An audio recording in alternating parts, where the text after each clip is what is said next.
Welcome back to the Whatnauts Reactor Core number 77. My name is Kyle Springer, and I am joined by Melissa Wilkinson.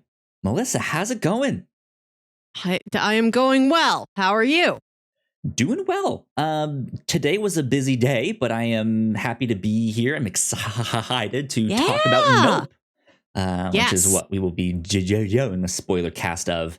But yeah, it's been good. I've just been catching up on comics. We had Comic-Con happen this past weekend, so that's been super exciting. Lots of interesting, fun things. How wet is your town? My town's very wet. That's an interesting question. Not very wet. Okay. It rained here like all night, and there were like flash flood warnings and power outages and things. We live in adjacent states, so I thought I'd see if you got that rain too. No, it missed us. It's still been super hot and dry here, so oh well, not so fun. But we could absolutely use the rain. It's supposed to rain, I think, later this week for us. Cool. But I hope you get an appropriate amount of rain. Anyways, we are here to talk about Nope. This is Jordan Peele's newest movie. I believe this is his third one that he made, unless there's ones that I don't know about. I'm not sure. But yeah, we saw this past weekend. We are recording this on the following Tuesday that it came out.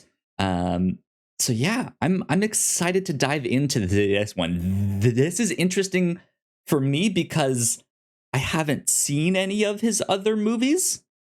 And this is the first one that spoke to me as of like, yes, this one. I want to go see that one. And I am glad that I did. I liked Nope a lot. Good. I thought it was fantastic. What about you? I saw Us in theaters. I really liked Us. I've seen it again since then, at least one more time. I just got around to seeing Get Out like last year. I was late to the game on that one, but I knew it by reputation. And so I went back after I'd seen Us. So I like what he does. I was really looking forward to this. I liked how mysterious the trailer was. It really could have been anything. Like you figured you might have been in like an alien territory, but you couldn't be exactly sure. Right. And that same trailer, the one they debuted at the Super Bowl, that we did a reaction video about, back then in the Super Bowl times. I saw that trailer play over and over again at movie theaters this year. And every time I was so excited to see that 2-second clip of a black man on a horse. Absolutely. Absolutely. Yeah, there was just something about the ingredients, right? That they're working with this very, like that start of that picture, that just like, how does this fit into the like weird alien movie that they're doing here? It was interesting choices that really drew me to this.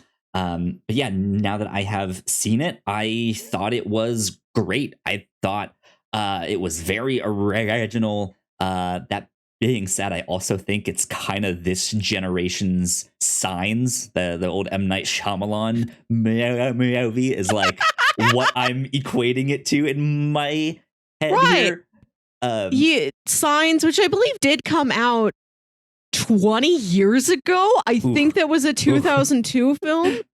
God. And you mentioned it like this is this generation's Signs, like Signs was that generation's Signs, like Signs was a movie that defined a generation. Then I thought, I don't think that's generationally true, but that might be true for me. I really did like Signs. That movie was very effective on me when I was 12. Yeah. I haven't done a rewatch in a while. I think in comparison to this, I would like to rewatch that one again soon. For sure. One thing that I think is a major difference between this and Signs is I think this, like, Signs is more interested in just exploring what happens to the small town people when there's an alien that shows up, right? And I don't want to say slice of life, but it is like it's just here are the events. Yeah. Right. Whereas I think Nope is actually trying to say some things. It has there's some metaphor in this movie here and what it's about and stuff like that. And I think, yeah, my 31-year-old self, as opposed to my 11 or 12-year-old self, I think this movie works a lot better on me than maybe Signs would have today. But yeah, I cannot recommend this enough. I thought the acting was fantastic. Yeah. It's bizarre. It's entertaining. It's creepy. There's like the right amount of action without there actually being action per se. I don't know. It's a creative movie, and I liked it a lot. It really is. This movie, I was enjoying it from the beginning, but it took me a while to like get a handle on it. Sure. And then once I realized, oh, this is the game of the thing. This is the angle. I was really impressed. And the third act of this movie felt so magical to me. I won't say it specifically, but I almost wept in awe at what I was seeing.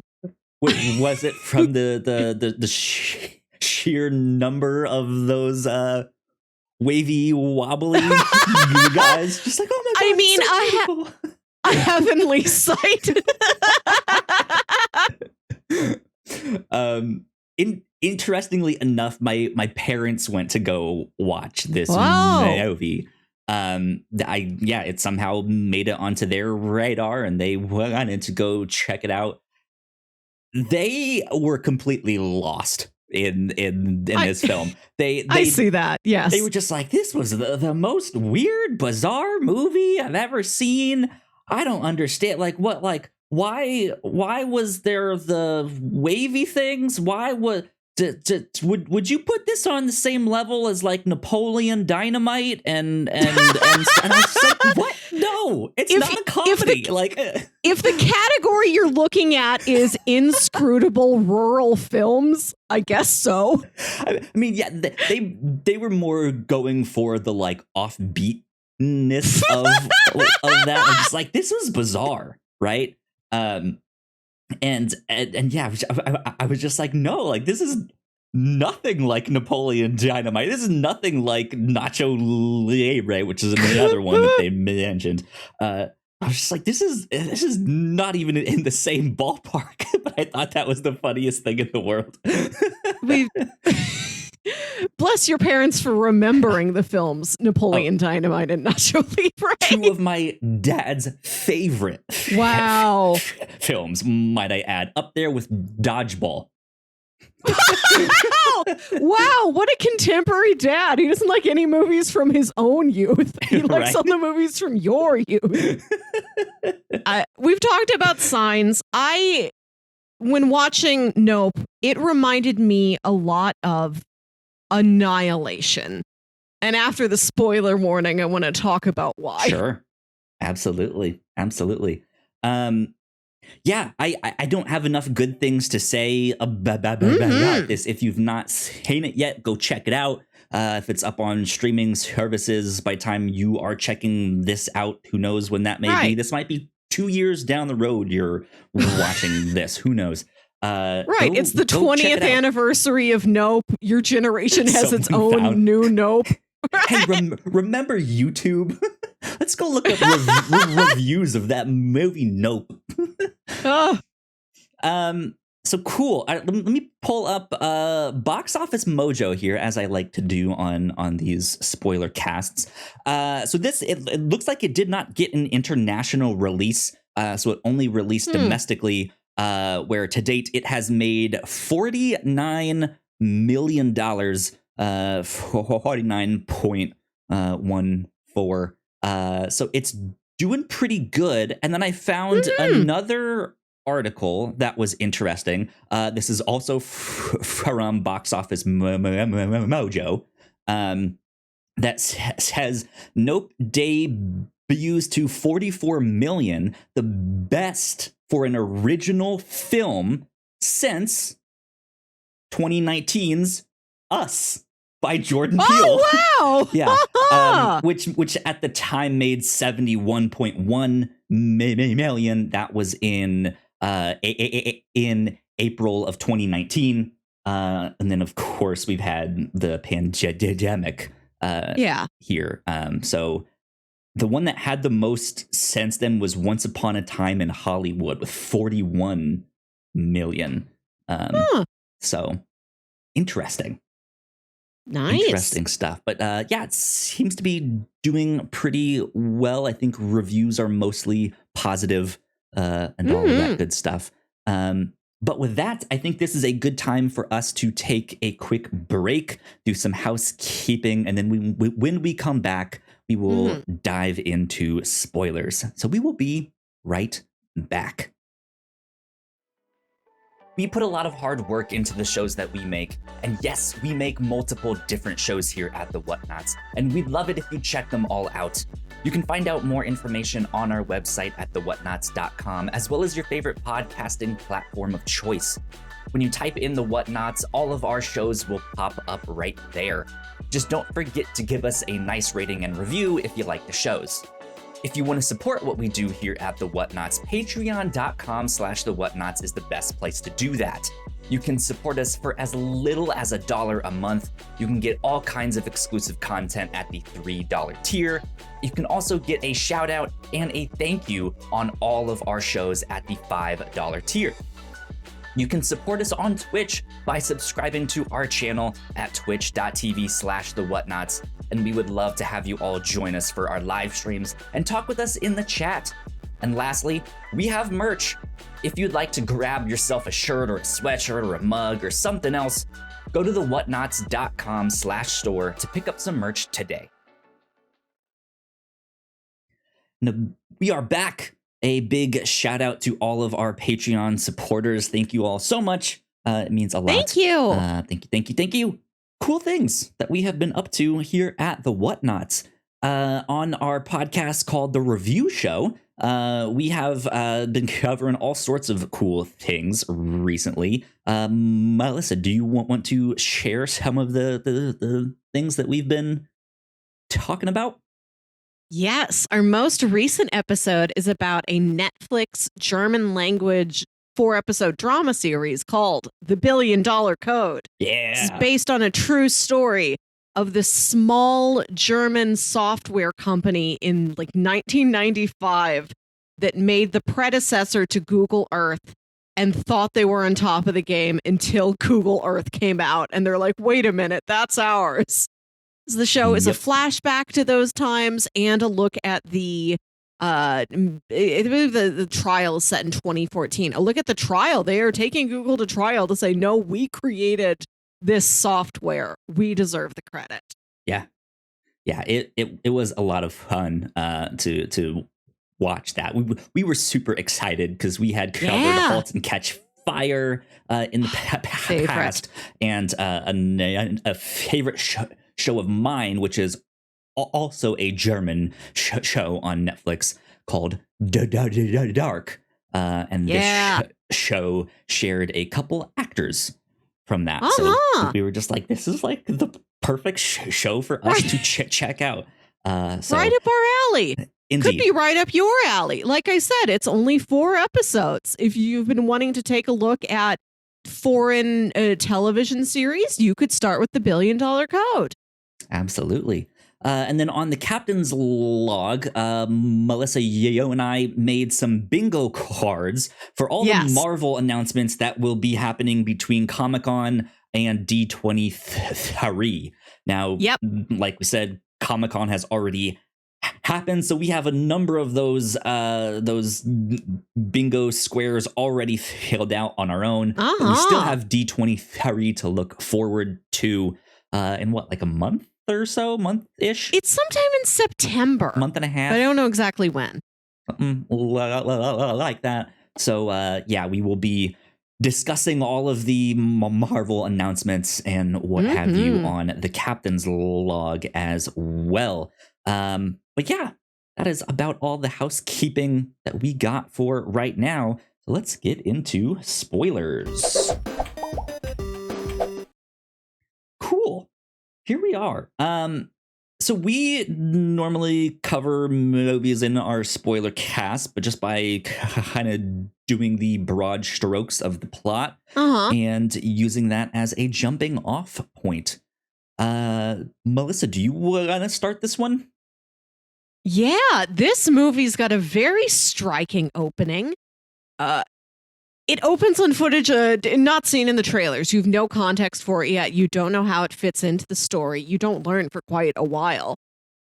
You're looking at a TV set, like a multicam sitcom TV set that is an absolute havoc. There's like a body lying on the floor. The audience stands are empty. Like there's no camera people. There's no staff around. It's covered in blood. It looks like a disaster. And there is a chimpanzee also covered in blood roaming the set.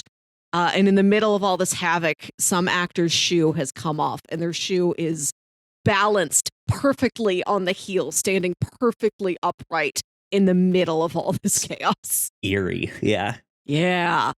I saw that. I didn't know what to think of that at first. I was still wondering, like, is that like one of those like animated logos for a production company somehow? The audio for this scene does play over the production company logos that precede it. Yes. Yeah. So I was still just like, what is this the start? What's happening here? This is a very in-depth production company logo. Who's right? this? Yeah. And then shortly after that, we get like this really long credits sequence, which again, not something we saw from trailers. We're not sure what we're looking at, and it is kind of going through this like tunnel like shape with what seems to be these like bed sheet siding things on. You don't know what it is, but it's inching closer to a television with the guy on the horse, the like very first moving pictures. Not in that it's literally in the same scene. It's just a visualization. We go through this weird soft tunnel, and then at the end, the next image that appears is Man on Horse, filmed by Edward Muybridge. Yeah. Jumping ahead a bit to spoilers, we find out that is the inside of the alien. That is like his mouth or his esophagus. Who knows what? But yeah, that is the inside of the alien there. But you don't find that out till later on in the film. You don't. Again, spoiler. We're in the spoiler section. We can throw it out of order. We can play jazz with this. Oh, yeah. One of the major twists of this movie is that you think you're dealing with a UFO that may contain aliens. No, the UFO is the alien. That is not a ship, that is a creature. So when I first saw this, I thought this is some sort of like an air duct or something, some sort of like a sucker tube in a UFO. Yeah. And later it's revealed to be an organ, an intestine. Yeah. Kind of wild. We'll get back to the design of the creature in a bit here. But yeah, and then from there we get to meet the Haywoods. They're on the set of a commercial where they need a horse, and the Haywoods are animal handlers in Hollywood. It seems like they work mainly with horses. They have a whole Haywood Hollywood Horses. That is the company name. Indeed. And yeah, the main character, OJ, he is a very quiet character. Doesn't really like to do public speaking, or he just likes to chill in the background. He's waiting for his sister Emerald to come and give the spiel of who they are and all the safety stuff that they need to be aware of. But she's running late and things quickly go wrong. thankfully no one gets too hurt in that thing. I don't think it hits it just hits a right. I think the horse and just knocks something over. But it like kicks and hits a light stand or something. Yeah. But they opt to then, what if we don't use a horse and we use like a green screen, like horse machine thing that we can just CGI in, right? And with that, we learn that the Haywood Ranch is struggling, that they need some money that fast. We are skipping over the scene before this, which is the flashback to OJ working on the farm with his dad, the incredible Keith David. Didn't know he was in the film. And his dad's riding around on a horse while he's like, OJ, go back up to the house, see if your sister's ready to come down and help us. And OJ hears some sounds. It sounds almost like hail, like there's small objects hitting the ground. And he turns around and his dad like slumps off the horse, is grievously injured, takes him to the hospital. He dies. Debris supposedly fell off of a plane, and there's a quarter that like was launched down from the sky and embedded itself like directly into his eye, and his head trauma killed him. Yeah, so it's wild. Yeah, so the family's reeling from this. It's left to OJ to really handle the business. He was always closest to the business, but he's very good with the animals, but he's not much of a people person. That's Emerald, who doesn't care as much about the business. She has so many different side hustles that she lists off when they go to the set. She's like, also let me know if you need acting, co-writing, makeup, sewing clothes. I can ride a motorcycle and make really good grilled cheeses. Yeah, she is perfect for just like speaking in public and holding people's attention. She is bold and she knows what to do, but she's also kind of free spirited. Aloof might be a good word, in a way that's just like, oh, you might be doing too much. Here. Like let's rein it in a bit. And yeah, they make for an interesting combination. But they are struggling for money, and they decide to sell some of the horses to this local like sideshow tourist attraction, which is a like Western themed town that also is like the set for a TV show or something like that. And it's run by Stephen Yoon's character. Yeah. Jupiter Park. I think he's got it. I don't think that's his given name. I think Jupiter is his nickname because it's like the name of a kid he played in a movie. He was famous for being like one of the characters in this Western comedy called Kid Sheriff. And so now he has this like fake Wild West town attraction that he runs called Jupiter's Claim. And there's a photo op of like the poster of Kid Sheriff that's like all these kids like the poster for Holes. It's all these kids looking down into a well. And so you can go and peer down a well, and then at the bottom of the well is a camera that takes your photo. And so OJ has been selling him the horses, but always with the intention of, I'm going to buy the horses back, when I get up on my feet. Yeah. And Jupiter takes him up to his office. We see that it's covered with all these collectibles and memorabilia from his child actor days. All this stuff for Kid Sheriff. And then he's like, normally I would charge people to view this portion of my office, but I like you to. I'm going to show you for free. And he opens this secret door. And behind the secret door is a museum of the sitcom he was on as a kid after Kid Sheriff called Gordy's Home. Yeah. And this is the show we were seeing at the beginning of the movie. It was about a family. It seems like maybe the dad was a rocket scientist and he took his astronaut chimp home. I think that's the premise.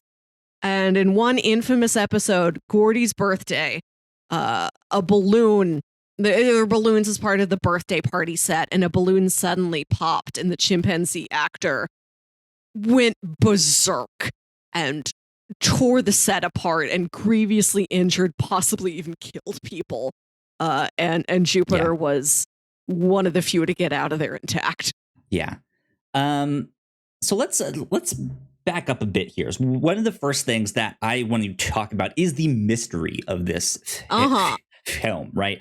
I think from the very start, this film does a great job of just throwing clue after clue after clue, and you don't realize it until down the road. From the keys and stuff, the debris that supposedly fell off the plane, to the credits sequence, to just all the space themed stuff in this movie. From the name Jupiter's Claim, right?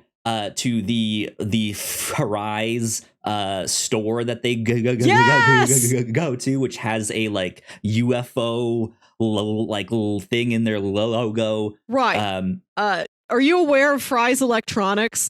I know of the name, I think because you've mentioned it on the captain's log. Fry's Electronics, not a local company. I don't know if they ever built any in Missouri. It was just a name I would occasionally hear in entertainment when I was a kid. And then my favorite podcast The Ride, which is all about unnecessarily themed entertainment, did an episode on Fry's Electronics stores, which are like a Best Buy or a Circuit City or something, these massive warehouses. But every store would have a specific theme to it. This one's ancient Egypt themed. You know, this one is pirate themed. And one of them was UFO themed. Yeah. Right. One of them was UFO themed. Like, this is, I need to impress upon people. This was not made up for the movie. It's not like they took a real store and like made it UFO themed. That existed naturally to begin with. It was already in the world.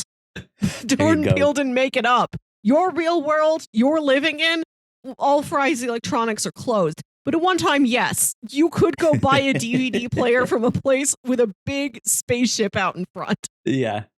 I think even the like little like cart vehicle that OJ rides around is a Polaris. Is the company name on that. So there's just so much stuff that has some kind of space or alien theme to it, which is really fascinating. That like from the start, that's what they're doing. I think also the fact that the father got hit in the eye with this thing is maybe a less direct one, but could also be seen as a clue for what happens down the road, as there is kind of this theme of like watching and eyes and things that you see and things that you don't see, right? He gets hit in the eye with this, and the thing that spooks the horse is that it saw its reflection and looked itself in the eyes. You can't look the alien in the eye. That's what they figured out, that it is like a creature in that sense, that it does not like to be looked at in that way. So I thought they, like, looking back on the film, like stuff like that, like those details I thought were fantastic. Yeah, there's all sorts of little small details in here that are just like, oh, that's cool. I think I heard New Rockstars is going to do a breakdown of this, and there's you look up on YouTube Nope Explained, and you'll find so many videos. But New Rockstars is my personal favorite for like the amount of detail they go into looking at things like this, like the Polaris branded little like drive around vehicle to get around your farm. All those thematic ties and little Easter eggs like that. And their video isn't up yet. So I watched other ones and I'm like, I know there's more. I know there's a lot out there. I just got to wait for the right YouTube video to bring these details to me. Indeed. Yeah. And then I guess similarly, the movie is also broken up into chapters. And something that I didn't realize until I started to look up some like Easter egg stuff is that all of the chapters, the name of the chapter is the name of the character or the creature that dies in that chapter. except for one, the horse named Lucky, which is aptly named that Lucky it is lives. Lucky, right? Yeah. But yeah, each title is the name of a horse or a character or something, and that character dies in that chapter, which is something that I didn't pick up on, and then afterwards I was like, oh, that's cool. Like I wouldn't have known that. I did see that they were all names of horses, but I didn't, or like the pivotal horse in that scene, like the one that runs away or gets sucked up by the UFO creature. But yeah, I didn't pull together exactly, oh, all of them die except for Lucky. That's very nice. I love a movie with chapter titles. Good stuff indeed. So yeah, do you have let's move on a little bit. I do want to talk about Steven Yeun's character here. Because me too. This is where I think it starts to bring in its kind of main theme of the movie there. But what were your thoughts? One of the most striking images in the trailer was we see Steven Yeun in his the cowboy, the ringmaster outfit given the Wild West show. With all these people in the crowd, and there's a woman wearing a veil, and the wind like lifts the veil up, and we see that her face is very, very injured. And it immediately reminded me of the real life story of a family that did keep a chimpanzee as a pet. And then the chimpanzee did go berserk and maul a close family friend who was one of his co-caretakers. Yeah. I had watched a video about this. It's from the YouTube channel Fascinating Horror, who does these little like 10-15 minute mini documentaries about horrific historical tales like this. It's a really good YouTube channel. It goes into detail, really explains everything to you, gives you every step of the story, and tells you, and after this bad thing happened, this is rules and regulations and processes that were put in place to make sure that doesn't happen again. So I'd watched that video once because it was a news item that I vaguely remembered. And when I saw that imagery in the trailer, that's immediately what it reminded me of. But I thought, well, that really could be anything. Maybe she was in a fire. I can't tell from this brief glimpse of this woman what injury she has been through. And so then when the movie opened with that chimpanzee, I thought, oh, wow, I actually got that right, I think. I think I guessed correctly. Yeah. And it is a similar story, sort of, to what happened to that family. It was a chimpanzee that they kept as a pet. Like, really, it seemed like they really valued him as a member of the family. I think his name was Travis. And one day, like, something just went wrong. They theorized that, like, the family friend had a haircut, and so he didn't, like, a drastic haircut. So he looked at her and didn't know, this is the woman I've known. I don't recognize her. And she was, like, bringing him his favorite toy, and instead he read it as, this is a stranger I don't know who has taken my favorite toy from me. That's what people think happened to sort of snap him into this mode. Yeah, it's such a sad story, although it does end with that woman. She lives, and science does, like, transplant her a face. It's so eerie and sad, but it's also kind of like, wow, way to go, science. I can't believe you could transplant a face. Way to go, doctors. It's kind of a haunting story, but watching this movie gave me this weird sense of gratitude for, oh, cosmically, there's a reason why I know that story. And it's so that I can better appreciate this movie that echoes that story. Like, I didn't know I was doing homework to watch Nope years later. But yeah, I had that theory going into the movie, and I was surprised that I actually got it right in this movie that could have gone 1,000 different ways. And there's a theme in this movie that stands out to me is the importance of documentation. In the spiel that Emerald gives to that film crew, the one that's in the trailer, where she's talking about how they're the great-great-great-grandchildren of that man on the horse. She mentions that everybody knows the name of the man who filmed The Man on the Horse. Nobody knows the name of the jockey, which is true. the name that they use in the movie is a name Jordan Peele had to make up. Truly, nobody knows the name of that black jockey who actually rode the horse.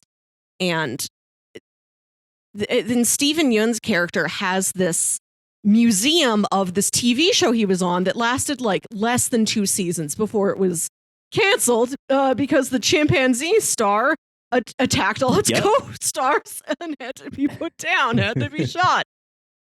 And it seems almost ghoulish that he has this, but you imagine like maybe that's part of his healing is like if he didn't keep the memories of this thing around, maybe it would disappear forever, and he doesn't want it to disappear forever. Like if he didn't keep this, would anybody keep this? Who would remember the TV show Gordy's Home? Who would associate all the life and pain associated with Gordy's Home? And this echoes, I think, Emerald and OJ when they're trying to get footage of this UFO and the cinematographer they work for who's seeking out like that perfect shot. There's sort of this need to document things just to like prove that they happened, to prove that they were real and that they affected real people's lives. Yeah. And that's something that really, I don't think it's one of the major themes people are talking about, but as somebody who's really into lost media searches, that's the one that I came away with. I don't think you're wrong. I think from what I've seen, people have just been using a different word per se and have been taking it slightly differently. The thing I keep seeing tossed around is humanity's kind of fascination, if not addiction, with spectacle. This idea that, we often take these traumas, these traumatic events, and then in one way or another, you like need to chase it and capture it, and like you said, document it, or need to monetize it. Maybe that's a way to cope. Maybe that's probably not a good way to cope, but I think that's what the like Hollywood machine often does, right? Is it takes these tragic stories and then here we are watching a movie about like, right? Like you went to go watch this YouTube video on Kevin the Monkey that did, right? Like, which I watched. And I'm not the sort of person who like seeks out these horror stories. It truly was like a news item I vaguely remembered from my youth. And I'm like, did that really happen? When was that? How did that happen? Did that lady survive? And so I watched the video to like answer those questions for me.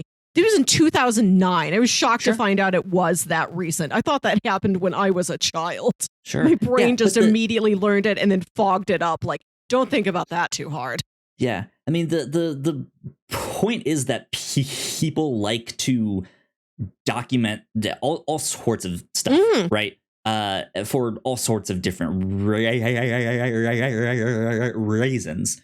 And traumatic events, I feel like people respond to them in so many different ways, for better or for worse.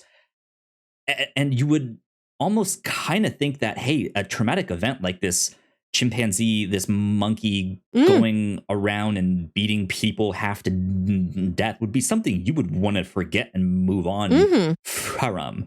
But Stephen Yeun has kind of kept this secret room there to document it in a weird way. But the way he's explaining it and like talking about the event is also just so bizarre that it like I felt so bad for him. Like, man, like he's kind of stuck with this. Like it's almost too crazy to be true that he then has to be like, well, no one's really gonna believe me, but I feel like I need to share my story. But the only way to then like relate that story is like Saturday Night Live. You saw that one skit where they recreated it, right? Like, ooh, that actor was a force of nature, right? Yeah. Like, it's just like there's this deep-seated sadness. There is, yes. That I think the film is really trying to get at, right? The obsession that the Haywood's go through of trying to capture this on film. That one filmmaker who, by the end of the movie, chooses to die filming it as he gets sucked into just to get that perfect shot that no one will see. Yeah, and that he admits nobody should see this. This is like too strong an element for like no human being should see an image like this. But I need to know that it has been captured. It has been preserved, even if it is then immediately swallowed.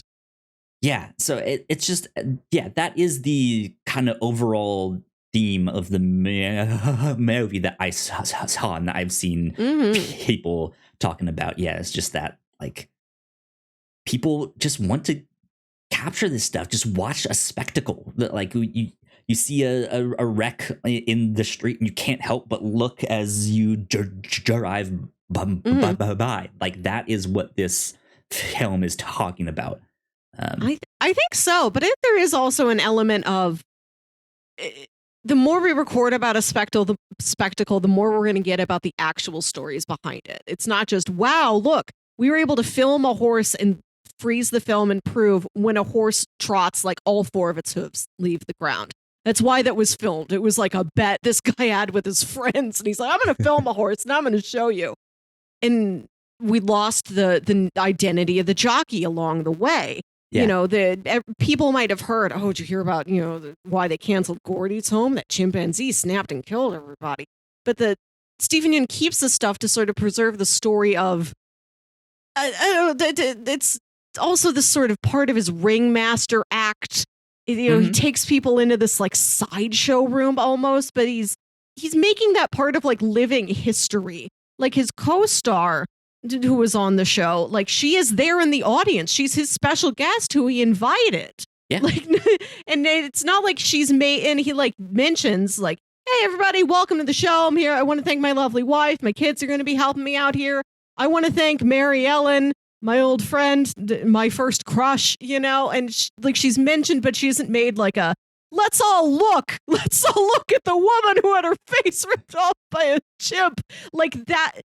There are parts of this that are this. There are parts of this that are the sideshow, like let's stare at the car accident. But also part of it is you're going to stare at the car accident and you're going to say, wow, a car accident. But you are also going to think about all the pain and every life tied with that car accident. The more you look at it, the more you're going to get of that also. The more documentation and records you have, the closer you are getting to the real thing and all of the real life tied to that thing. It's kind of his attempt to not be forgotten, like the jockey, right? To keep that room with all of the stuff, because then he can tell his story, his side of it. But here's one thing that I found today that was interesting. I took a picture of it. I don't know why I didn't just like the tweet, because then I could have pulled it up, but I screenshotted it and it's on my phone, so it's not something that I can pull up on screen here. But this is a tweet from Jordan Peele from November 30th, 2014. Wow. Dreamt that a baby chimp attacked some people, then ran to me and hugged me all scared. I woke up with tears streaming down my face. Hashtag bruh. So wow. Prophetic. There you go. Yeah, that must have been on his mind for some time, and then made this here. So wild stuff. But yeah, so we get to meet Stephen Yoon and his character and what he's up to, and then this is where things start being strange. This is where all the strangeness really starts coming in. So what is the first thing that happens? Do you remember? Is it that one of the horses gets? I think so. Yeah, I think it's OJ and Emerald back at the house. And like Emerald, I think, has moved out, but she's like staying the night there because it's so far out, so far away from wherever it is she lives or wherever her friends are. Yeah. And they're having a drink. They got into their dad's old liquor cabinet. You know, he only died about 6 months ago, so it's still like pretty fresh, and they're still like realizing these changes in their lives, in good and bad ways. Like, oh, I never realized if dad's dead, we can drink his whiskey with no consequences. He can't get mad at us. So like they're having a drink, they're playing old records, and I think she spots, yeah, one of the horses is like loose out in the like training pen. She's like, why isn't the horse, you know, in its stable? And so OJ goes out there to get it, and then I think the power goes out at the house, and OJ's chasing the horse out in the field, and he sees something kind of swoop through the sky. Yeah. And what was interesting at first is when the creature, which you still don't know it's a creature yet, right, when it takes these horses, there's this like twister tornado that almost comes and like sucks it up, which is interesting. So there is this like force of nature about it as well, but it's so strange, it's so specific that it only gets that one horse, and he looks back and it's just not there anymore. And it happens a couple times enough where they're like, hey, we should look into this, like we should get some cameras and stuff like that, right? to see, like, at first they're unsure of what happens, but once it starts happening repeatedly, they're like, all right, some fucked up shit is happening here. Yeah. Like, what if this is aliens? I saw something in the sky. Yeah. We don't know. So they buy a bunch of cameras that they can control with on their computer. Yeah, the security cameras. Yeah, that have like the like, you know, motorized heads that you can move at any angle. But they've also noticed that whenever this thing, whatever it is, comes around, the power goes out. So they have one camera hooked up on like a backup battery just in case of like, hey, this will still work even if the power goes out. And I think it's set up to where they have a network of cameras, and it's like, okay, if this one goes down, the other one will automatically move to point at that camera so it can see what might have knocked its power out. Yeah. So what is this character's name? The guy that works Angel. at Farai. Angel. That's right. Which and that's a line in the trailer, in the second trailer, I think, where he comes, you see him come and set up the cameras, and he's like, good luck to you guys looking for a UFO. Hey, my supervisor's going to call you and ask you to give a rating. And then we see Emerald say, 5 stars, Angel, 5 stars. Right. And in the trailer, you think that's just like a term of endearment. Yeah. I liked knowing that his name literally is Angel. So here's the thing. It could be Angel. Like, that is. It could be. It certainly could be. Because when she looked at his name tag and just said his name, of course, that is the like Americanized pronunciation. They're you like, expect that to be the joke. Angel. Yeah.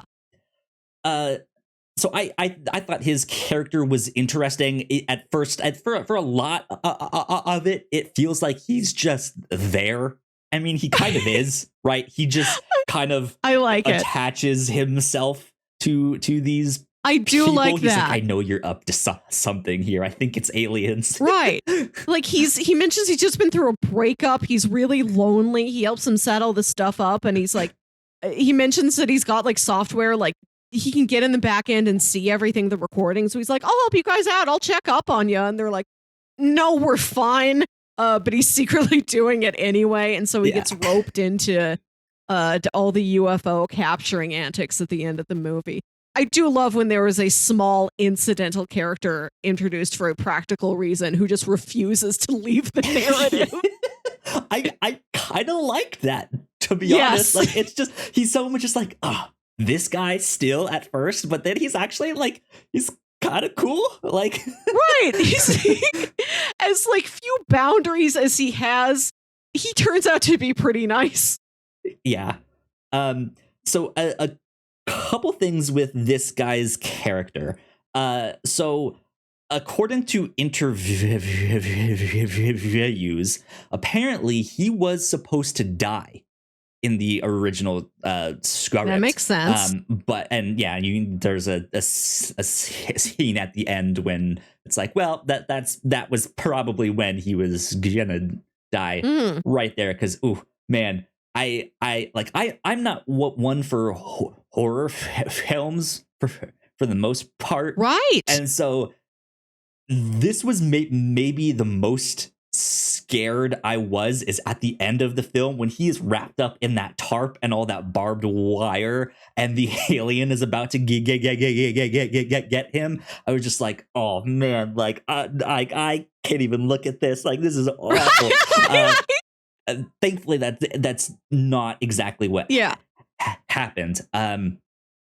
But supposedly they changed it because he insisted that the story was not done, that there is more of Nope to be told, a potential sequel. And Jordan Peele agreed to change the fate of his character. So who knows exactly what that means, or if that's true, or who knows what, but supposedly. What is the sequel to Nope called? No way? Nuh-uh. Nuh-uh. But I mean, yeah, like they could do a sequel with that. I don't think they need one in this. I was super satisfied with this. Yes. I would like to see Jordan Peele do a sequel to one of his films because he has not done that yet. And this just happens to be the one I was most interested in, so sure.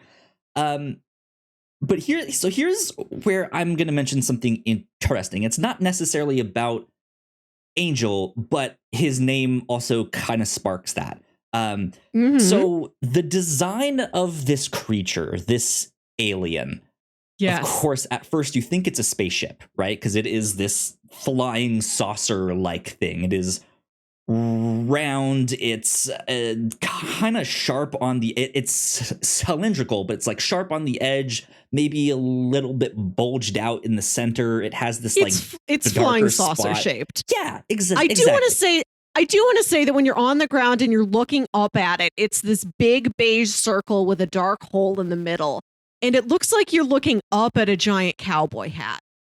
Sure. Or just like a single cell amoeba, right? There's this like one celled creature. So apparently Jordan Peele also confirmed in interview. Let me see if I can find this thing. This is in an article from /film.com that was published July 25th. And it says this influential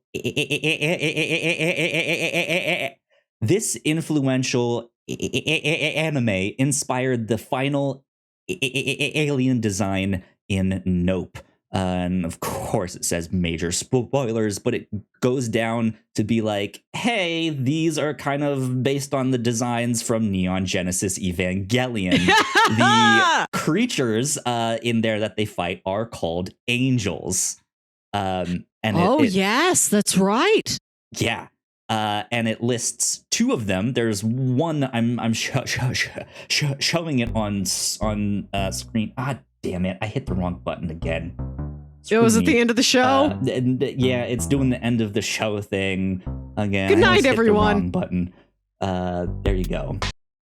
Okay, and we're back. Apologies about that again. I hit the wrong button because I am a big old dum-dum. Yes, this is one of the angels from Neon Genesis Evangelion. It's on screen right now on the YouTube version, but it's just this big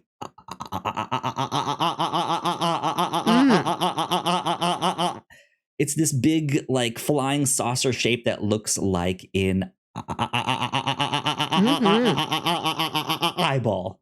I cannot speak. And then they have a second one that they show that is this more like flowy, blankety kind of thing here. So I'm seeing it. I thought that was fascinating. That's this cool. is not something I thought of while watching this. I actually saw this in the notes section of Wikipedia in like real small text, like in there, and I just happened to see it. I was like, that's cool. But yeah, of course, that one character's name is Angel, so that's might neat. Also be a tip of the hat to him there. I have only the most cursory knowledge of Evangelion. I think I watched the first handful of episodes in college and was like, I gotta tap out. I'm already doing college. Do you know how many piles of poetry I have to read? I can't also do this. So I didn't pick up on that at all, but that's really fun to learn. I only spotted the Kaneda slide. Yes, which happens at the end of the film. That one was, I fist pumped at that. I was like, yeah, I like that. Cool. Yeah, I thought that was interesting. But what did you think of the way that this creature looked? Including its final form? Oh, yeah. Oh my gosh. Okay, so like I said, it looks almost like a flying saucer. And then this like big black hole opens up in the bottom. And when you look up at it, it does look like a flying hat, which I really liked. I don't know if that was intentional, but I thought it was funny. Like you've got the big inflatable Stephen Yoon on top of Jupiter's claim wearing a cowboy hat. And this is like the granddaddy of all cowboy hats is going to come and suck him up. Hat eats hat. But when it reaches its final form, this is when I transcended. It is incredible. Soul left your body. Okay. First of all, the fact that the spaceship is the alien, a wonderful twist. I don't think I've seen that before. And then the way it changes when you see it evolve, it like unfolds and it looks like it's made out of fabric. It looks like a hot air balloon. It looks like the tissue sails paper of a giant ship. Yeah. Yes. And it just keeps like unfolding and growing. And when it's like opening its mouth, it's just like, peacocking, it's like flipping. Right. It's just like opening all these sails. It all looks like this. It looks like it's made out of silk. I never dreamed of anything that looks like this. I never thought I would see this. And I was absolutely awestruck. Like it is one of the most magical moments I have had in a movie looking at this creature. I can't tell you enough what a number this alien did on me. It for sure is a fascinating design. I don't think I've seen something quite like it, right? Like, when you think of an alien, you think of like a xenomorph or like one of those little green men with the big heads and the big eye, or maybe it's gray skinned, right? But it is maybe it's a one-eyed, one-horned, flying purple people eater. You heard it here first, folks. But yeah, like you expect some kind of like physicality in just not in a way that it's like, oh, it's thin. It's like fabric thin. Yes. Like that. It was not what I expected at all. It was wild. I love, like, it's not based on any human or animal shape. Like I said, it's like you looked at the sails on a ship and was like, I want that, please. Animate that for me. It's so wonderful. And like, this is why I thought about Annihilation. When you get to, which is also a cosmic horror movie. And I would approximately call Nope a cosmic horror movie also. Sure. But less horror and more cosmic awe, cosmic respect. It's adjacent to cosmic horror. And when Natalie Portman goes to the lighthouse where that asteroid first crash landed and started the whole annihilation, it's this like cosmic butthole. It's like one of those like wiggly hand job tubes you can win at a carnival. Yes. Like it's utterly like non-Euclidean. You stare into it and it just keeps like warping in and out at you. This reminded me a lot of that, kind of in shape and form, but it looks more. Whereas that looked like this sort of cosmic organic thing, to have this alien that, like I said, looks like fabric. An alien that takes the form of billowing silk. Yeah. So different. Absolutely. Yeah. It's even the way that like towards the end when that like green square keeps like flashing out, like that reminded me of like a camera taking a picture. Yeah. Like each of That's a great note. Because like the whole movie, like they're trying to look at this thing, they're trying to capture it on film, and meanwhile this thing is kind of watching them, right? There is this like again a big theme of watching things and eyeballs and all sorts of stuff. Yeah, it just the whole thing is just kind of spiraling in on itself, and it's neat. But yeah, that just boom was just like, what am I looking at? This is wild. So great creature design indeed. But yeah, so they got the cameras all hooked up. They got the things. They do a big old funny number where the power goes out, but then the one camera that works is being covered up by a praying mantis. It just so happens to be on there. She's like, I hope you like Sour Patch Kids, and like trying to knock them off. Throwing things at it. Yeah. I thought that was really funny. I did like, because there's the bit in the trailer where you see like the top part of some creature like by the counter. Yes. Right. And you think like they are going to be like physically fighting these creatures that are their size, all this stuff.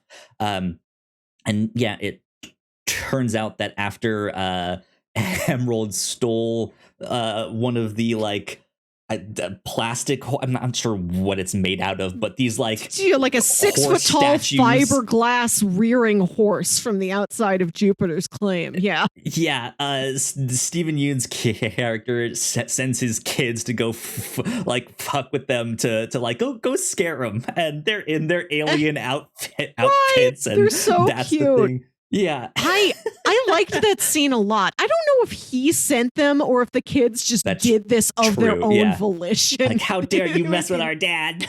Right. They're little rascals. They're the kids of one of the kid sheriffs. Like, they're going to get up to stuff. They're not going to wait for an adult to tell them what to do. This town is theirs. But there was bits of this in the trailer. And of course, the trailer makes you think this is an alien. Right. So, God, I want to talk about how this movie is shot, because we are out there in the dark so often. Like, this is the countryside. There's the moon in the sky, and that's it. What few lights there would be around are shut off. Like, the electricity goes out when this creature is near. So it's so dark. I really admired that this movie let itself be that visually dark. You know, it's just like Daniel Kaluuya's eyes glowing in the night. Which, yeah, like that, I think to me is, especially in that scene when the kids are trying to spook him there. Like that is something that is so striking about that scene, right? Is his skin tone is so dark in the first place that his eyes just glow, right? And it's like, it's haunting. It's just like, oh, this is so cool. This looks awesome. And then he ends up punching one of them. They're just like, ow! Like, why would you do that, man? Like, we're just here to spook you. Like, and I think that is the most traditionally scary movie scene in the movie, and I do like it being deflated by, oh no, that's like a 10-year-old in a Martian mask. He just punched a 10-year-old. What I like about this movie is that there's so many different genres in here, right? There is the horror stuff, there is the Western stuff, there is actual comedy in this too. The scene where I forget exactly what it is. Oh, it's the day after the kids try and scare him. And again, I don't ever remember his name. Stephen Yoon's character. Jupiter. Jupiter, yeah, that's right. When he comes and he's about to enter on the ranch, and they're like, "Nope, you can stay right there." And they just have this whole conversation, just yelling back and forth. It's so funny. I love when he gives her a thumbs up and he says, "Thumbs up." Like there's just genuinely funny moments in that. Like he still has. Like we all know he has his comedy chops from Key and Peele, right? Like he knows how to do comedy, and God, just the way he can mix all of these genres and film styles in one movie just makes it so interesting to watch, and you always feel like you're watching something new. Because by the end of this, when Kiki Palmer's character is going up to the like western town, right? The whole thing is shot like a western, as the music in the background that's playing on the speakers in the town is the like like all that stuff. It's just like it's perfect the way they do all of this stuff, and it's such an interesting mix.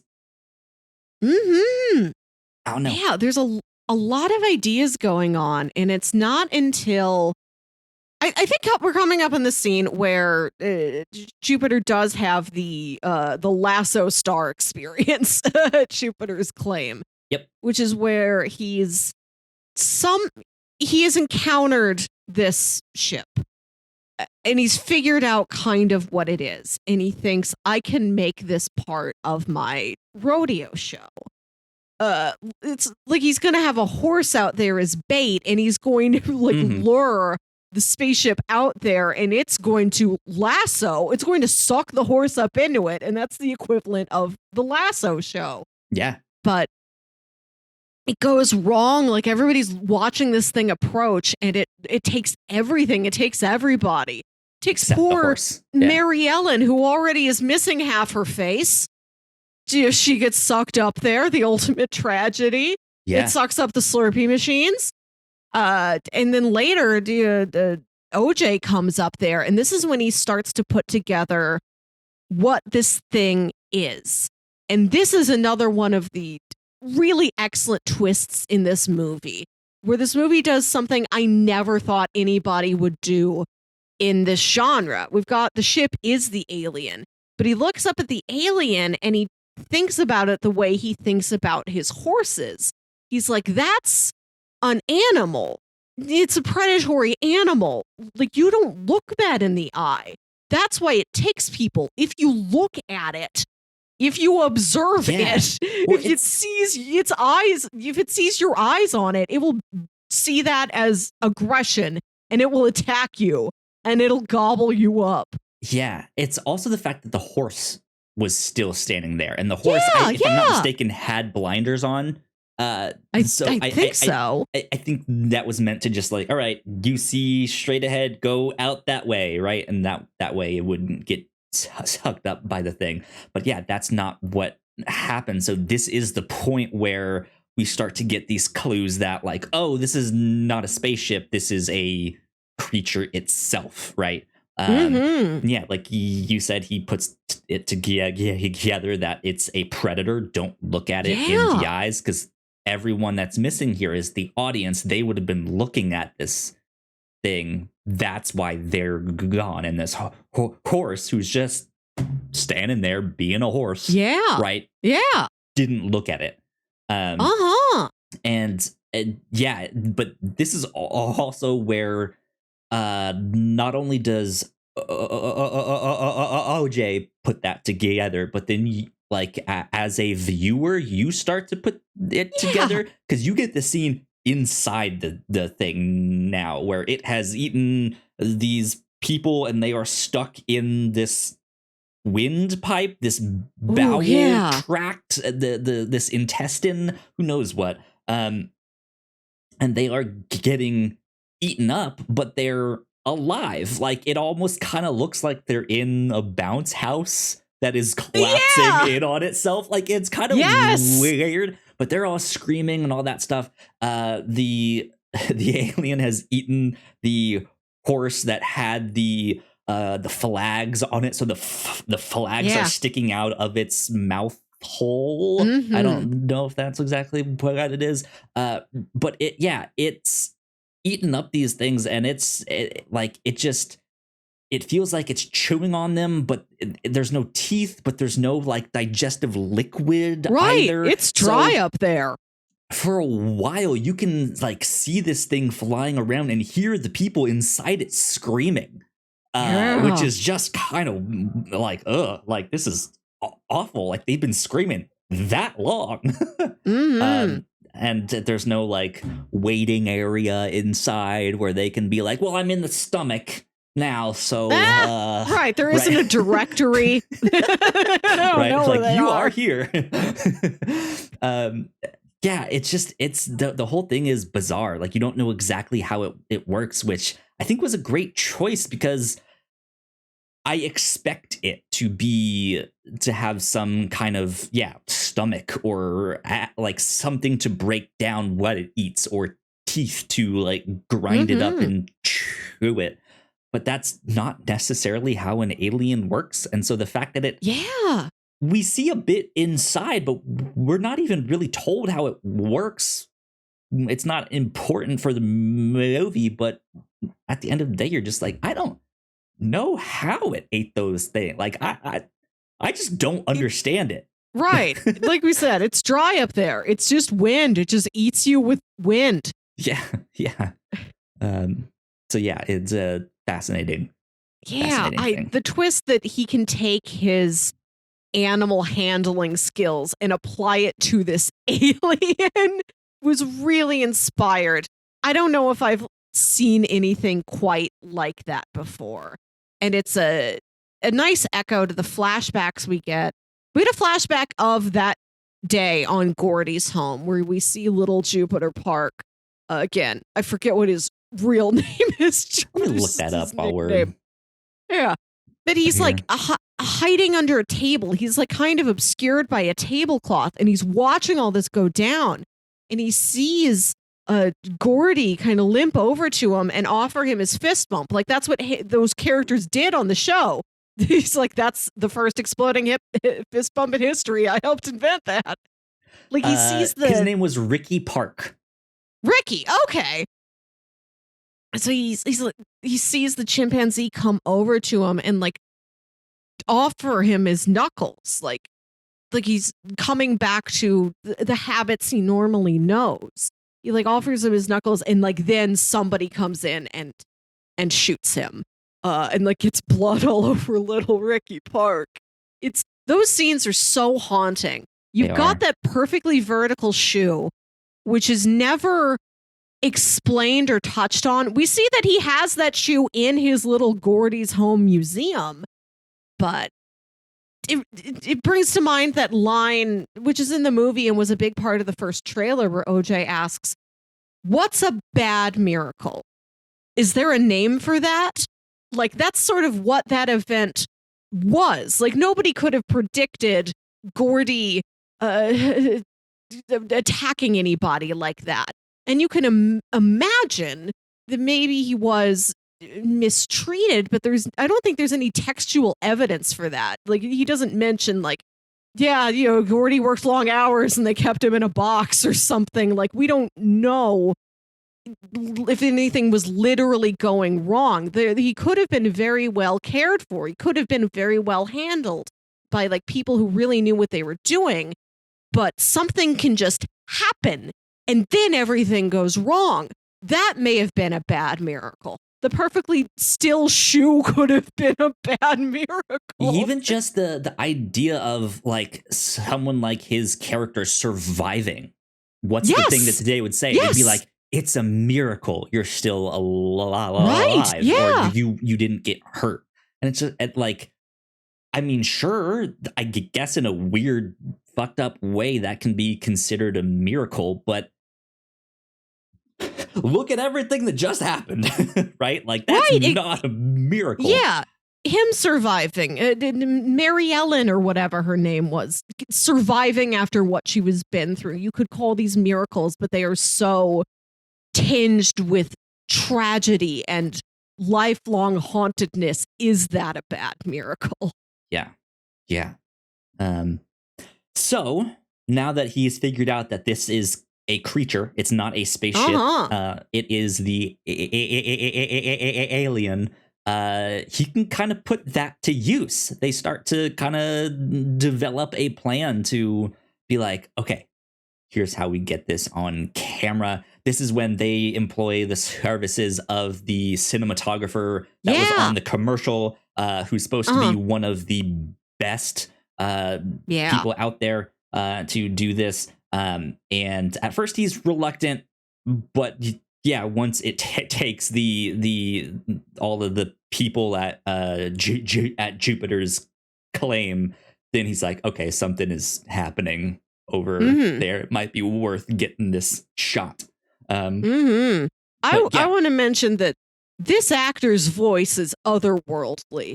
It's absolutely it is like what I imagine people sound like when they say like, oh, he sounds like John Wayne with the like two razors in his it's just like he's speaking through barbed wire. It's gritty. It's just right. Great voice. Sounds like Leonard Cohen back from the dead.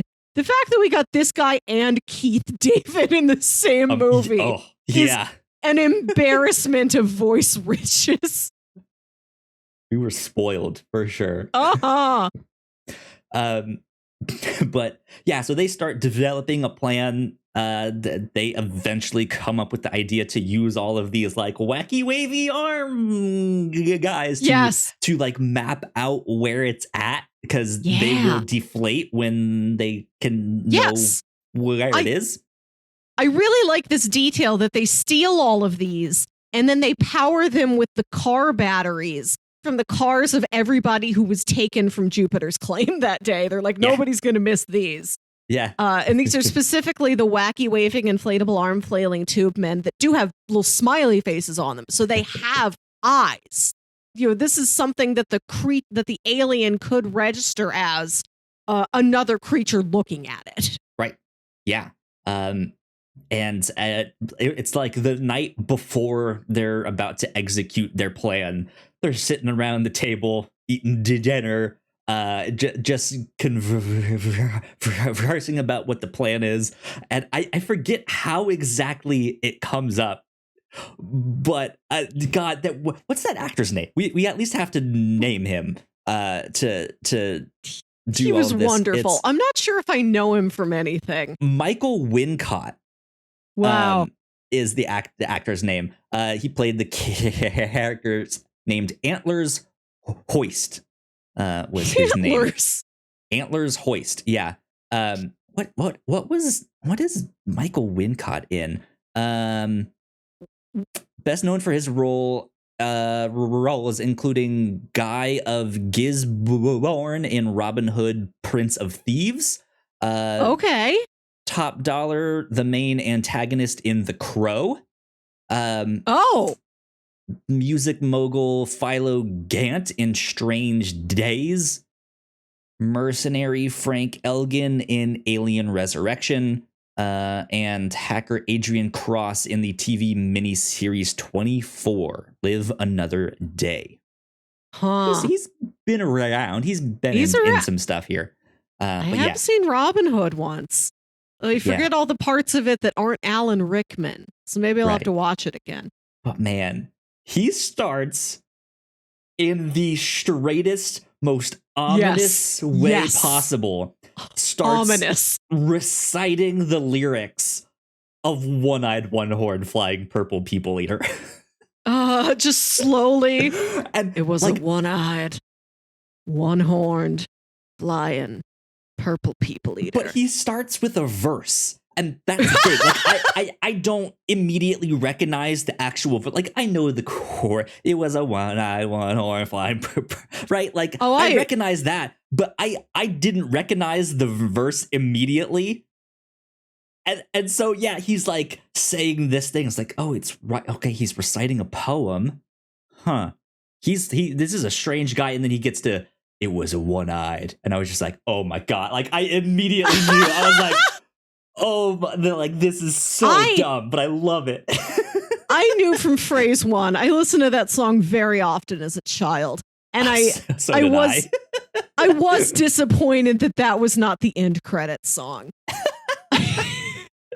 That would have been wild. Now that you've brought up this song, I realize there's a bit in the middle we skipped over, which is one of the like monster attacks. Right after it goes to Jupiter's and eats everybody there, it goes to the Haywood house, and it like poops all over their house, yeah, like a big bird. Pees all over them. Right, it just douses their house in like blood and like small objects. Like here's part of a seat from the little amphitheater. Here's people's keys. Here's sunglasses. Just all of this stuff, and it like causes this like storm and all this fog. And Angel was at the house, and he was driving away, and his car is playing Sunglasses at Night. And when the alien arrives and the like electricity and like all the power starts to go down, so does his car. And so the song slows way down. And then like as the alien's kind of moving away, like the car boots back up, but it's still playing that song real slow, which is the most vaporwave moment I've seen in cinema. I think that is literal just Sunglasses at Night slowed way down. I think it's literally a song I've heard in a vaporwave mix on YouTube. Probably. Yeah, they have some interesting song choices in here for sure.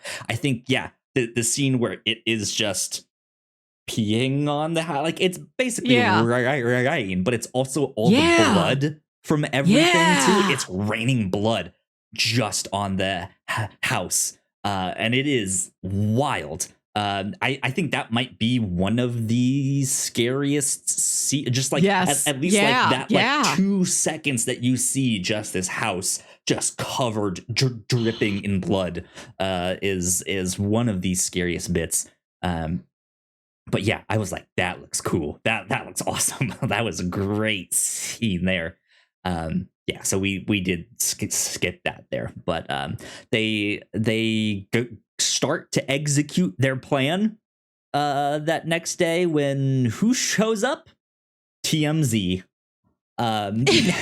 Or we don't know if it's actually TMZ, but it's essentially the same thing. It's someone in a helmet on a bike who is just like ambushing them of like, what are you doing here? What's happening? We know something is up here. We know you're at the center of this. Like, what's happening? And they're filming, and they very quickly put together like, okay, one person's here, the rest of them are out there. I need to go out there.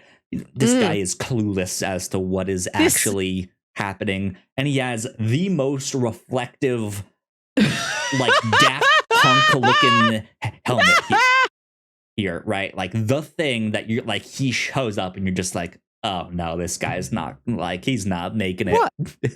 Right, and this is an image we saw in the trailer. Is this guy in the reflective motorcycle helmet, and it's such a striking image.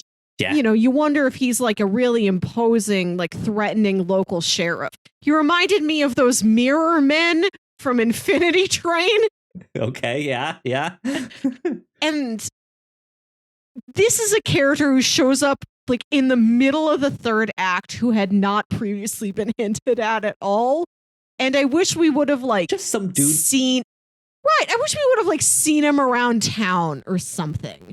Like, I wish we had, like, one prior hint that this was an ingredient we were going to have in the climax of the film.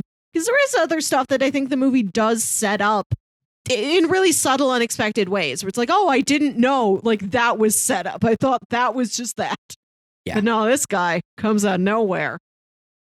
And you watch him on his bike going one way, and you see the alien going the other way. Or you see all the the wacky way the armed guys deflating as they're like about to hit, and so you just see his bike just stop and he goes flying, which is kind of funny, let's be honest. Yeah. But yeah, OJ is like, he eventually tries to go save him to just get him out of here, especially with his like reflective helmet, and just like, hey, we don't want any strangers around here because there is some shit happening right here, right now. And also they like he also has a camera. Like they don't want him to be the one to accidentally somehow get the first shot of this thing here. So yeah, they try and get him out, but the guy dies. He gets eaten up. Stuff is starting to go crazy. OJ is in his bright orange crew sweatshirt from the Scorpion King. God, I remember that movie. One of the stories he tells about how like there was a horse that Emerald really wanted to train. Like she was promised for her birthday. Okay, when you turn 9, you get to train this horse, and the horse's name is Jean Jacket, which is a great horse name. And instead, the horse got hired to be a stunt horse for the Scorpion King. And because it needed more specialized care, like OJ trained it, and OJ went with their dad on the set of the film, and OJ's like, they didn't even use it. They ended up using camels. And I love the neon orange Scorpion King crew hoodie coming back at the end. And they need to call this alien something, so they call it Jean Jacket. Which I think is a great callback, because that horse was supposed to be Kiki Palmer's characters. Like that was meant to be for her, the one that she was supposed to train. And so in a sense, like he's being like, hey, I want you to be the one to get the shot, to like do like, this is yours. Like I'll be I'll be the bait, like you'll be the one to get the credit, because at the end of the day, we also know that you'll be the one out there being like, ladies and gentlemen, we have the first picture of right. Like she will be that one there. So that's why they name it Jean Jacket. And I thought that was a nice touch. Yeah, I do like that.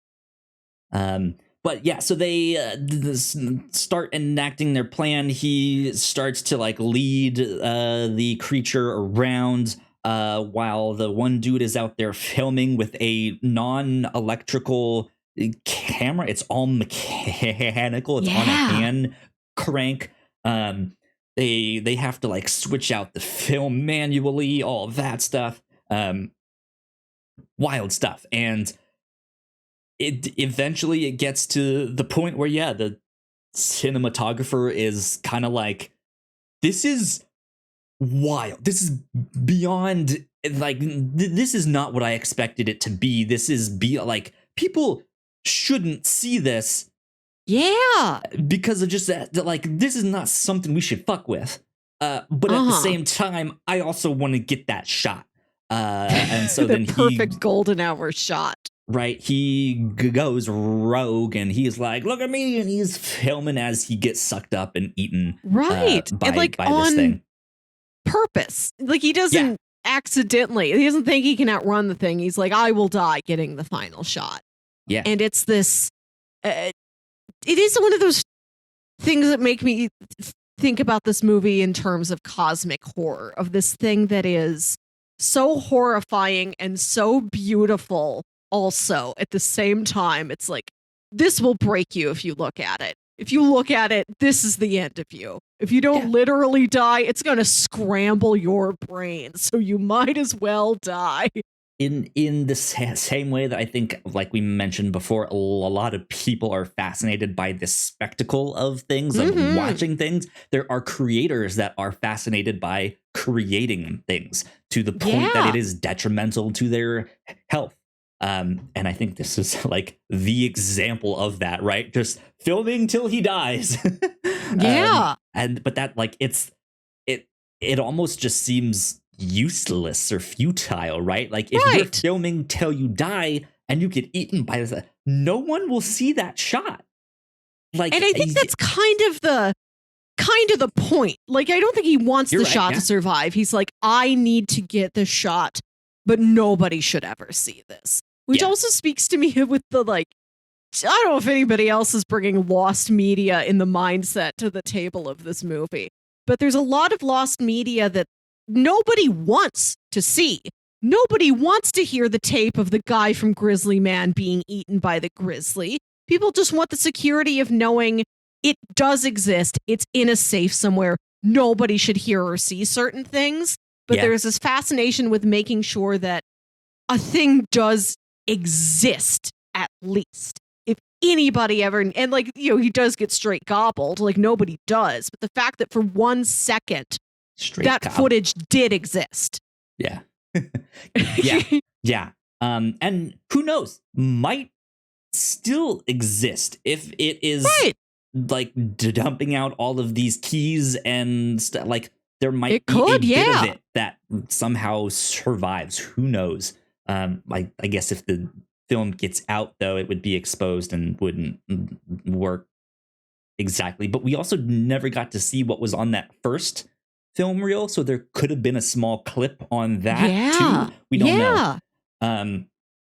But yeah, the whole film then, as the plan continues to go wrong. I mentioned there was that one scene with the guy wrapped up in the tarp and all the barbed wire, and I was like, "Ooh, this is gonna be grisly." Yeah. I don't know. It is grisly.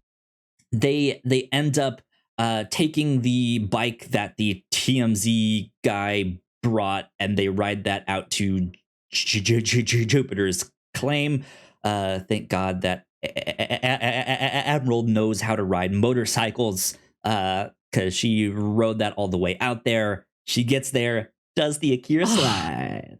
I loved it. Beautiful. I fist pumped. I was not expecting that in this. Right? I was like, oh, cool. Yeah. And then she releases the giant balloon of Stephen Yoon. Stephen Yoon? Stephen Yoon. Yeah.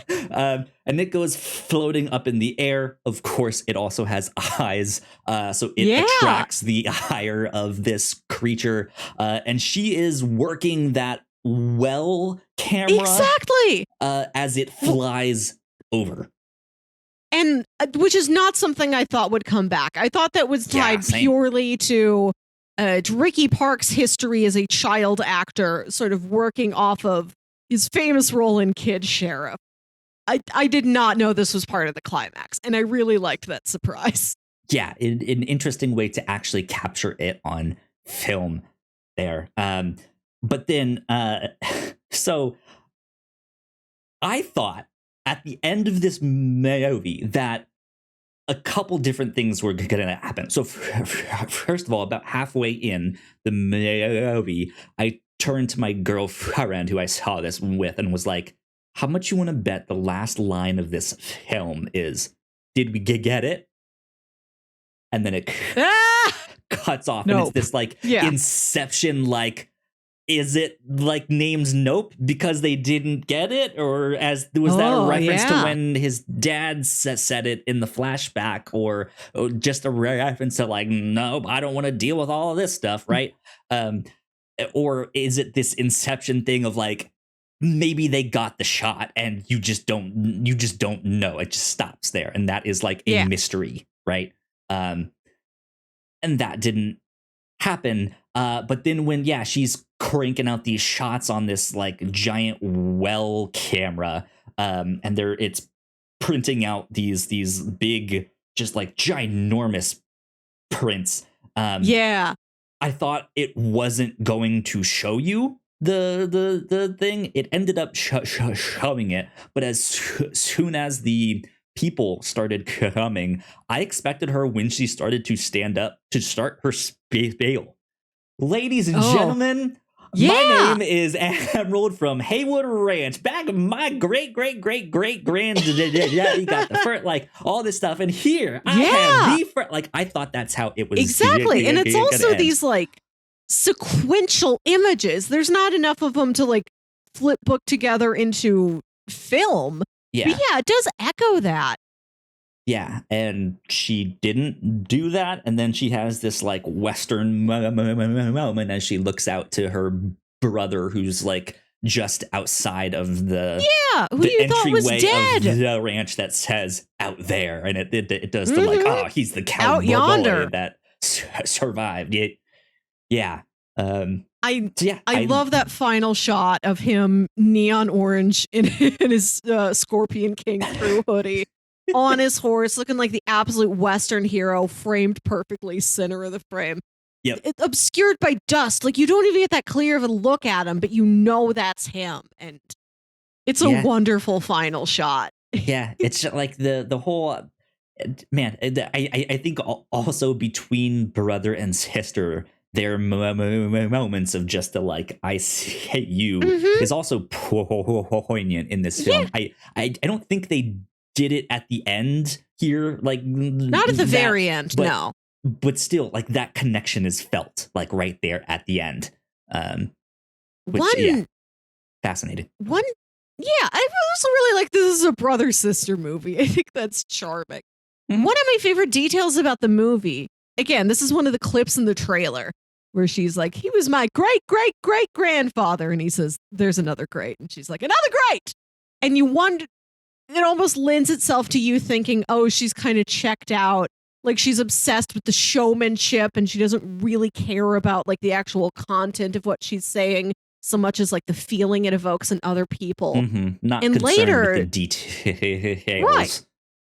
But later you see her watching like a promotional tape her dad had made for the family company.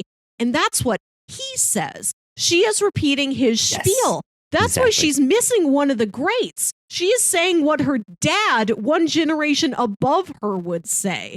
Like, she's not checked out at all. She's just holding this memory of her dad so close to her that she's not changing any of his words. Yeah.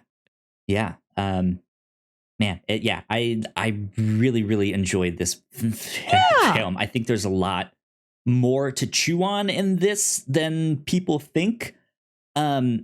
Man, I did the same thing where I saw something on Twitter and I forgot to hit the like button so that I could go back to it. But the thing that started to get me to look up Easter eggs in this used a picture of Kiki in her soccer jersey that she had, or I think it's soccer. And so the way the tweet was written, it made it seem like there were mysteries in the film that people had yet to decipher. And my mind immediately went to, she wore multiple jerseys, didn't she? There was that weird, like, wasn't there that fight between the soccer teams outside that one? What if the numbers on the jersey had to do something there? This is real lost thinking. True. Yeah. Who knows? I looked around a bit and I didn't see anyone talking about that at all. So we'll get there. That's all just speculation. But it's a movie that feels like that, nonetheless, that there is smaller details in there that's just like, I bet you there is some kind of mystery in here that we still haven't discovered yet.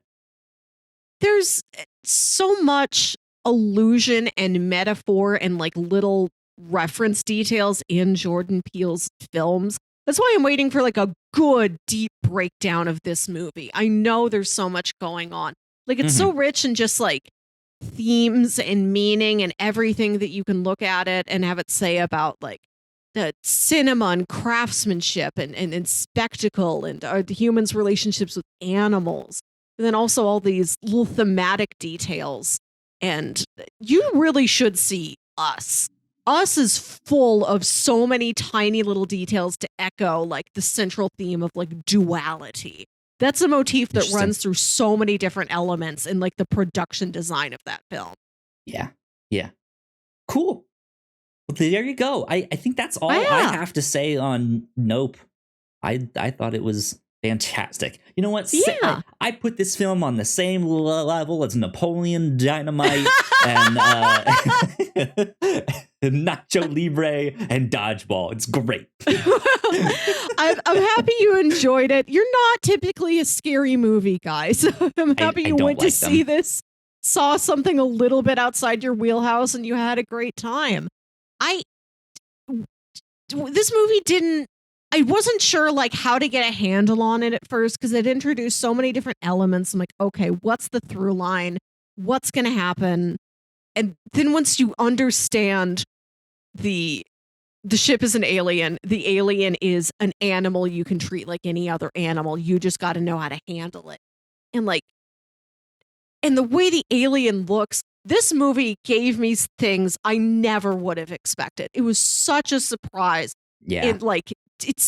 I transcended. I was floating around the ceiling of the theater. Really did a number on me. I loved everything that like the third act of this movie brought to the table. And I really like that that's where the payoff is. There are other movies you've seen that have really strong starts and just sort of get muddled at the end. And I like that this only becomes clearer and clearer as it goes on. Absolutely. Yeah. Which is like developing a photo. Oh my God. See what I'm telling you? Brilliant. There's so much detail packed into these. It's good. It's a good film indeed. Well, yeah, I think that wraps us up then for our spoiler cast for Nope. Melissa, where can the people find you on the internet? You can find me on Twitter and Instagram at Wilkywit. That's WILKYWIT. And listen to my other podcast, Saturday Morning Obscurities, show where me and my brother, Jams, talk about weird old kid shows you feel like only you remember. We didn't grow up around horses. We grew up around cartoons. You guys can find me at Yo Kyle Springer on Twitter. And if you guys would like to stay up to date with all of the stuff that we do here at the Whatnauts, we are at the Whatnauts on Twitter as well. So please go like, share, and subscribe. That would help us out a ton. I think I should be doing some reactions to Paper Girls in the near future here, so be on the lookout for those. But this has been the Reactor Core number 77. We'll see you next time. Bye. Bye.